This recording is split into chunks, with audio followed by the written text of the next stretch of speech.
ఒక టీఎంసీ కాదు కదా, కృష్ణా గోదావరి నదీ జలాల్లో తెలంగాణకి రావాల్సిన నీటి హక్కుల విషయంలో ఒక్క చుక్క నీళ్లు కూడా ఎవరికి పోదు అని చెప్పి మేము తెలంగాణ ప్రజానీకానికి హామీ ఇస్తున్నాం. అదేదో నీటి హక్కుల విషయంలో వాళ్ళేదో గొప్ప చేసినట్టు, ఇప్పుడు ప్రభుత్వం తప్పులు చేస్తున్నట్టు ఒక ఫాల్స్ నెరేటివ్ బిల్డప్ చేసే విషయాన్ని మేము తీవ్రంగా ఖండిస్తున్నాం. స్పీకర్ గారు, కృష్ణా నదీ జలాలపై ఈ రాష్ట్రంలో ఉమ్మడి మహబూబ్నగర్ జిల్లా, ఉమ్మడి నల్గొండ జిల్లా, ఖమ్మం జిల్లాలో కొంత ప్రాంతం, రంగారెడ్డి జిల్లాలో కొంత ప్రాంతం రైతులు ఆధారపడి ఉన్నారు. నేను కొన్ని ఫ్యాక్ట్స్ అండ్ ఫిగర్స్ చూపెడతాను మీకు. కృష్ణా నదీ జలాల విషయంలో ఉపయోగంలో కానీ,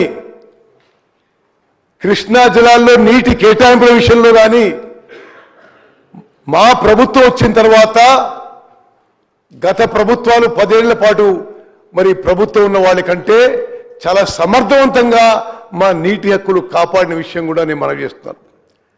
అదేవిధంగా అధ్యక్ష, గతంలో నేను కొన్ని ముఖ్య అంశాలు కవర్ చేసుకుని తర్వాత ప్రజెంటేషన్కి పోతా. గతంలో 2014 నుంచి 2023 డిసెంబర్ వరకు అధికారంలో ఉన్న వాళ్ళు కృష్ణా నదీ జలాలపై తెలంగాణ రాష్ట్రానికి తీవ్ర అన్యాయం చేసిండ్రు.